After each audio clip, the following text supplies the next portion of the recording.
수요일인 오늘 11일은 전국 대부분 지역에 비 또는 눈이 내리겠고 빙판길과 도로 살얼음이 나타나는 곳이 많겠다는 기상청의 예보입니다. 오늘의 뉴스는 합당 추진 결국 무산이 되었네요. 정청래 리더십에 타격이 불가피하게 되었다는 뉴스를 전달합니다. 정청래 더불어민주당 대표가 제안한 지방선거 전 조국혁신당 합당이 결국 불발, 정청래 대표의 리더십에도 타격이 불가피하다는 지적이 나왔습니다.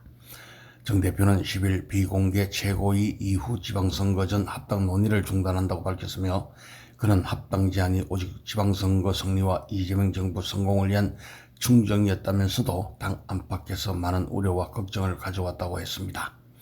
이어 통합을 통한 상승작용 또한 어려움에 처한 게 사실이라며, 그간의 선수별 의원 간담회 등을 거론 더 이상의 혼란을 막아야 한다는 당 안팎의 여론을 무겁게 받아들이지 않을 수가 없다고 했네요.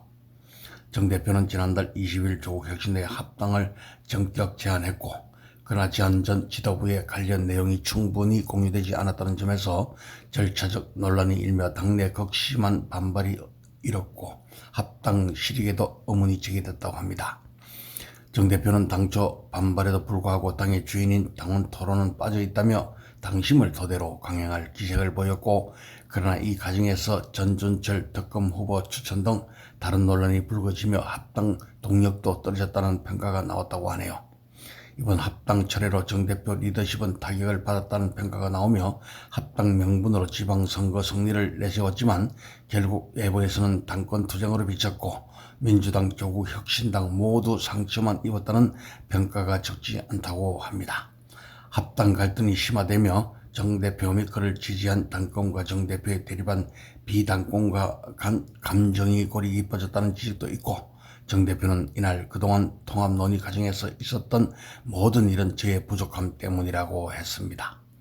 그간 민주당의 우당을 자처하던 조국혁신당과도 앙금이 남은 모양새며, 박병원 조국혁신당 대변인은 이와 관련해 YTN 라디오 김영수의 더 인터뷰에서 민주당 쪽에서 적절한 수준의 사과가 있어야 되지 않나라고 했습니다. 일단 지방선거 전 합당은 불발됐지만 선거 후 통합 여지는 남겼고, 정 대표는 연대와 통합을 위한 추진 준비위원회를 구성하고 조국혁신당에도 제안한다며 선거 후 추진위를 중심으로 통합을 추진한다고 했습니다. 다만 지방선거 직후인 오는 8월 민주당 전당대회가 예정된 상황에서 합당 논의가 민주당 당권 경쟁과 맞물려 또 다른 분쟁 소지가 될 가능성도 배제할 수 없고, 아울러 소수지만 당내 합당 자체를 반대하는 쪽도 있다고 합니다. 조 대표는 이날 정 대표 발표 이후 페이스북에 글을 올려 조금 전 정 대표께서 전화를 주셔서 합당권에 대한 민주당의 최종 입장을 알려주셨다며, 조국혁신당 입장을 내일 긴급 최고위를 개최한 후 밝히겠다고 했습니다. 이후 민주당과의 합당 논의 부상하며 조 대표가 합당 후 중요 재보선 지역의 전략적 카드로 쓰일 가능성도 제기됐으나 결국 합당이 무산되며, 조 대표는 민주당과의 선거 연대, 독자, 선거 등을 두루 숙고할 것으로 보인다는 뉴스를 KBC 코리아 보건방송에서 보내드렸습니다.